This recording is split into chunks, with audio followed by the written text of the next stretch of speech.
When you play the Game of Thrones, Subscribe and like. you die. There is no middle ground.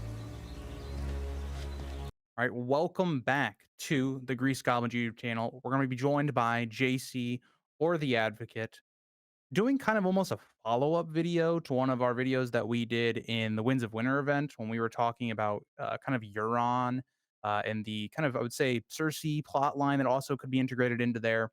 And so we're here to kind of talk about specifically how does Cersei get back to Casterly Rock and the perils there. But if you'd like to introduce yourself, JC, what are you working on? Reintroduce yourself into the people. Hey guys, well, if you don't know me by now, if I haven't annoyed you enough on Grease's channel, my name is The Advocate. I love doing book reviews and talking A Song of Ice and Fire, of course. Right now, I'm currently reading through the Three Body Problem books, and I'm also trying to get a summary going for the entire Dance with Dragons book. Don't know when that's going to be out, but yeah, I'm excited. And I'm excited to talk for this video's topic, Grease. Of course, any that interests you, link will be in the description to JC's channel. But let's kind of do, I guess, somewhat of a background of where we're going with this topic. So when we leave off with the character of Cersei in A Dance with Dragons, she was going to be sent back to Casterly Rock, but unfortunately for Kevan Lannister, he is killed at the very end of that book. And also through kind of Ariane's Winds of Winter sample chapters, which is all subject to change, we know that a lot of the Tyrell forces are leaving King's Landing and they are going towards Young Griff in the Stormlands and specifically at Storm's End. So that's kind of like our catch up. Now, I wanted to, JC, let you go into the next topic about Kevan's death, because I know this is a point that you specifically put into the outlines. So I'll let you kind of take it from there on Kevan's death and the impact of that. Yeah. So a couple years, I think it was like last year or back in 2023, George R. R. Martin revealed, or it was revealed, that George R. R. Martin had at one point spoken to a publisher friend that one of the big reasons that The Winds of Winter was not out yet was because a character who he had previously killed in somewhere in the first 5 books of the A Song of Ice and Fire series kind of screwed up his plans for how he was going to get out of a particular bind within the Winds of Winter. And since then, fans have speculated as to who this character might be. The most popular pick amongst a lot of fans is that, oh, Kevan Lannister death at the epilogue of A Dance with Dragons somehow is what's causing George to have a bunch of hiccups with the Winds of Winter, because now that Kevan is dead, Cersei Lannister, really there's no impetus here for her to get from point A, which is King's Landing, to point B, which is Casterly Rock, where a lot of readers have speculated that she's going to wind up being there, especially given that George R. R. Martin had previously mentioned that we will see Casterly Rock in the Winds of Winter. So I kind of wanted to delve into Kevan's death and what potential ramifications that might have for how it potentially screwed up George's plans in getting Cersei to Casterly Rock, which is I guess I'm bearing the lead here. Sorry, Grease. It's where Good. It's where both you and I believe she will wind up in the Winds of Winter, Casterly Rock. After reading A Dance with Dragons, after reading about Kevan's death in the epilogue, where Varys shoots him with a crossbow and, a lot of his little birdies kill him, I did not have an inclination that Kevan's death was potentially cause George R. R. Martin as many hiccups as it may potentially be causing him in writing The Winds of Winter. However, after, he revealed this information that like, oh, this certain character's death, which we don't know for certain is Kevan, after this certain character's death, I'm really having a hard time writing Winds. Do you think that Kevan's death is what's keeping George from finishing Winds, particularly when it comes to the Cersei Lannister plotline and getting her to Casterly Rock? I definitely think it could be. Now, I don't think this is like one of the major things holding him back from Yeah. Winds of Winter or anything like that. But I think for Cersei's plot specifically, there is kind of a bit of a wrinkle there because, on one hand, I think it makes sense that Kevan goes out at the end of Dance, given where it didn't really feel like we completed Cersei's arc in King's Landing. So if she was to just kind of leave after that book, I think that it would have been a little underwhelming. And so I think on one side of it, it's great because we want to see Cersei once again back in this role of being in charge of King's Landing and trying to deal with the faith and trying to deal with the threat of young Griff and just the wild card that she is. That's great for finishing up her plot line there. And then as we head towards, maybe the very end or maybe the back half of Winds of Winter, it's her heading towards Casterly Rock, all of that stuff. I think the issue that we're going to kind of discuss in this video is that because he did that, it makes it to where it delays Cersei's journey to Casterly Rock quite a bit. And so it gets harder and harder for someone like Cersei to then be able to travel to Casterly Yeah, Rock. yeah. And so that's kind of I think the thing where I think it's a double-edged sword. I think narratively, I think it works really well with Kevin's death, but I think in terms of where he wants the character it would appear to go, it adds some issues.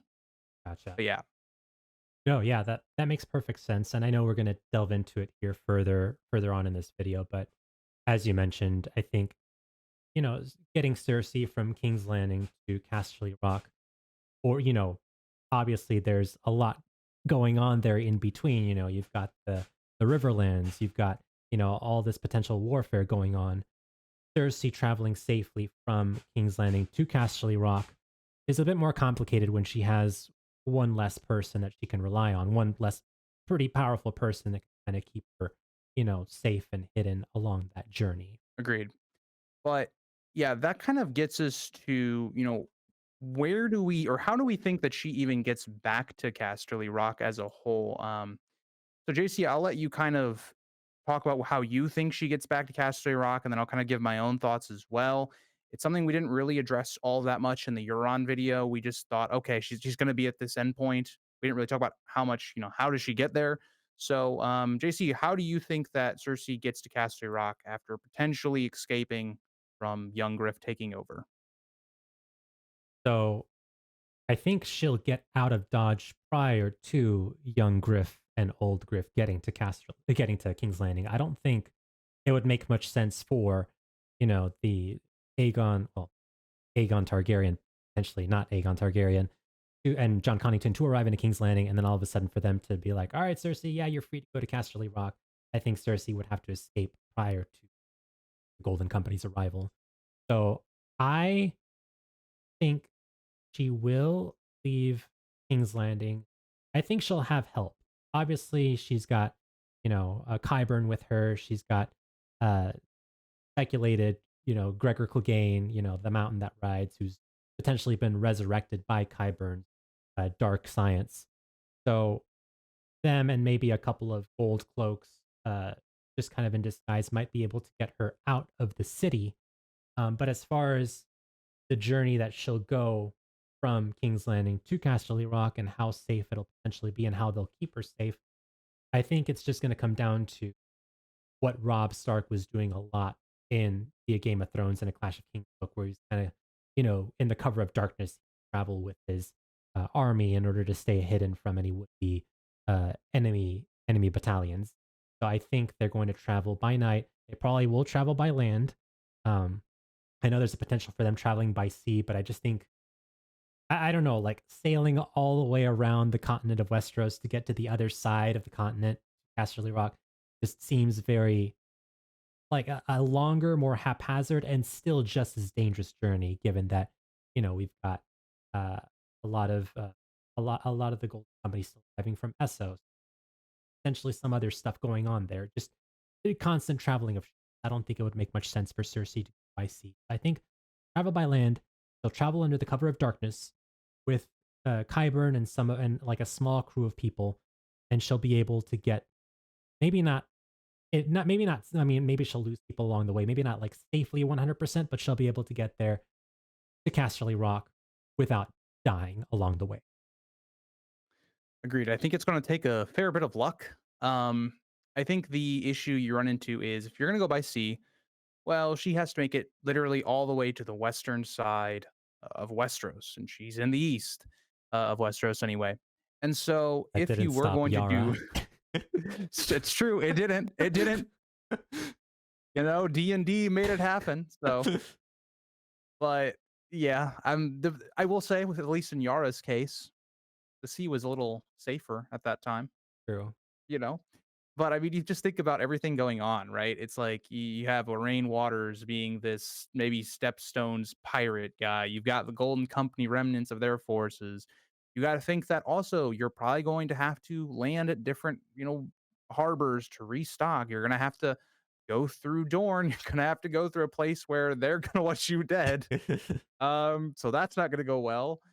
You then got to go all the way to the west. And then at this point, if we think that her journey was to meet up with Euron, that potentially would be how you do it. But then you got to think about how does she get through the stepstones, all this other stuff. I don't know how that would work out.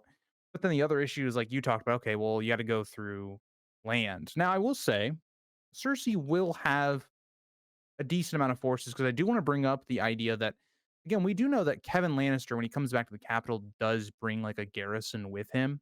One of the big points of the epilogue is, all these people wanting more men to protect them, like, Pycelle and Harris Swift. So Cersei would presumably have the loyalty of Kevin's guard that he brings to the capital. So she wouldn't be having like a ragtag, group of like 20 dudes, like maybe Arya when she leaves the capital in book two. But some of the stuff that like Arya is going through would kind of be the same here. Like, let's say she has, I don't know, 100 men, right? Yeah. She doesn't have the Lannister army that's in the Riverlands, and maybe that's where the Lannister army, meets up with Cersei. Possibly that army, because you got to think Cersei, if she's going to go to the west, she's probably going to go through the Riverlands. That would make the most amount of sense to me. The problem with going through the Riverlands is you have the Brotherhood without banners. Now maybe they might be focusing on the phrase at this time, so maybe it makes her travel a little easier depending on the timing of her leaving King's Landing. You also have this wolf pack. I definitely think we could possibly see that maybe with this Lannister force trying to travel to the west. Oh yeah, I didn't even take into So account Nymeria, Arya's yeah, direwolf. and that's one thing where it's like, okay, we were talking about, well, do we see Nymeria's wolf pack with Arya's storyline or the Brotherhood Without Banner storyline? Well, maybe we see it similar to this. Very possible Nymeria's wolf pack could be in the prologue with this Edmure um, train of people going to the west. Very similar kind of journey when you think about it. So it Yeah. could be kind of a parallel to the prologue. So that would be my answer. Would just be that they're going to have a fair bit of luck, and maybe George combines some like plot lines or loose ends, like the remnants of the Lannister army. Maybe she meets up with Jamie at some point because they'll be in proximity. I don't know about that one though. But yeah, JC, what do you think about that stuff? Yeah, I didn't even think about that. As she's traveling, she would kind of be intersecting with Jamie. Well, if Jamie and Brienne are first still alive, I think they will Yes. be, and secondly, still within the general area of the Riverland. But yeah, no, I can definitely see that happening. The only reason I suggested that it could be a ragtag group of people is because I don't know if they want Cersei's escape to be public knowledge yet until Griff and young Griff arrive in King's Landing. Because if That's a good point. Yeah, because if Cersei leaves with, let's say 1,000 men from King's Landing, even if they don't reveal that it's Cersei, just a random would-be passerby or who sees like a army of 1,000 men, march by with their Lannister banners, they're immediately going to think like, oh, this must be pretty important who's crossing by, and they probably want to keep that on the DL. So that's the only reason I suggested it could be a ragtag group of people. But I mean, we don't really know. I think it's Yeah, it's a just, good point. yeah, but yeah, I think as you said, it definitely is going to require some luck for them to get through the Riverlands. This hotbed of the Brotherhood without banners as still there. Probably some brave companions as well. Just all sorts of chaos. Would be villagers who are not too happy with you know the War of the Five Kings that had just passed. A lot of them are Yeah. pretty unhappy with Cersei. And that right there is why it's like, maybe George could be regretting having a character like Kevin because you wouldn't have as many issues if it's like, okay, Cersei leaves in the very first chapter of the book. Yeah, but Because at that point, we know the Brotherhood Without Banners would not be fixed on Cersei and a Lannister regiment going to the west. They're fixed on, we believe, the phrase stuff going on right now. And you have this issue of this other Lannister party with more important people at the moment. Like it would help because there's a lot more stuff going on in proximity with Cersei going to the west that would help make it more believable that she could make it there all the way without really getting attacked or Yeah. captured. Well, one thing I will actually push back on is I don't think Kevin would go with her if because I don't I think Kevin would actually stay and rule. I don't think he would leave with Cersei. I think he would send Cersei, and then if him himself was then going to like flee from the young Griff stuff that occurs, I then think that's maybe where he would flee. So I disagree with you on that. I don't think Kevin would travel with her. I think that maybe she would have more support. Like Okay. you would be like put it this idea we were talking about where like Cersei may want to travel more stealthily.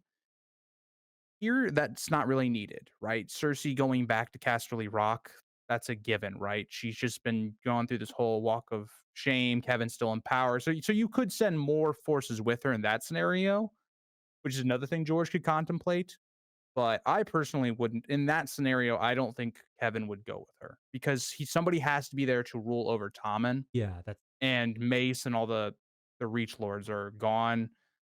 Harris Swift, isn't there. yeah. Pycelle's dead, so you're kind of left with there's nobody left really. That's true. I forgot about that. I think the only reason I thought that like Kevin could travel with Cersei is because he was pretty adamant about like in A Feast for Crows and his answer dragons, he's pretty adamant about getting Cersei out of King's Yes. leaving Tommen alone to rule alone. So that was the only reason that I thought maybe it was possible for Kevin to travel with Yeah, I Cersei get because you. he was pretty adamant about that. But yeah, he would if he was still alive, he would have stayed. That's the even more interesting part. You think about we just talked about like there's not anybody left in King's Landing. Like we know all the Reach Lords that like Kevin was having such an issue with in the epilogue.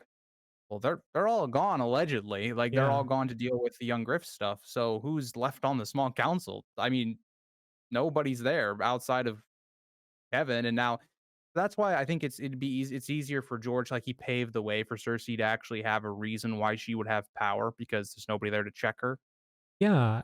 I just, I the popular fan theory for the past 10, 12, whatever amount of years it's been since the Dance of Dragons has been that Cersei will eventually leave King's Land. And, we got some kind of confirmation that it would be Casterly Rock, just given based off of that blog post that George did, a couple years ago, where we would see Casterly Rock. I think both you and I are in agreement that that's her destination. But yeah, how she gets there safely, her journey along the way, that's something George has to figure out. And it's another one of those another one of those wrenches that gets thrown into Yep. you know, how can Winds of Winter be done within anytime soon? Because as you and I have discussed in the past, he's got like 20 of those wrenches already that he has to find a way to fix. Agreed. I mean, just on your point of like Casterly Rock and us seeing it specifically in Winds of Winter, Cersei is by far the most likely. The only other people that I think could even make some sense would be Euron if he went there after like Old Town and tried to attack there too somehow. But I think that's very unlikely. Yeah, he'd Like have to be a I think he POV. will. I think yeah. Like if they had somebody with him, like for some reason, like Aaron's still alive or Sam gets captured by Yeah, him or something. Um, that could be possible, but I don't think it's all that likely. I think Euron will get there, just not for that like it's not gonna be because okay, when you see Casterly Rock, it's gonna be because Cersei's there already. yeah, Or Jamie, but Jamie seems to be locked into some other stuff, and it just doesn't feel right for him to go to Casterly Rock at yeah, this point. So yeah, I think that just based upon George's own saying and his stuff, I think that we're probably gonna see it through Cersei. But yeah, I would like to thank you, JC, for coming on the channel yeah. Of course. and Thanks for having me, also man. for doing the recording for this video. So check out his channel for more of his content. Thank you, thank you. And we will also see you on a video on JC's channel. I'm not sure when these videos are going to come out, but if you're seeing this, JC will also have a video up with us talking about, Winds of Winter, Fire and Blood right there, Fire and Blood Part 2. Look at that beauty. So, yeah, it's underrated as hell. But thank you guys all for watching, and we'll see you in the next one. Like, comment, and subscribe.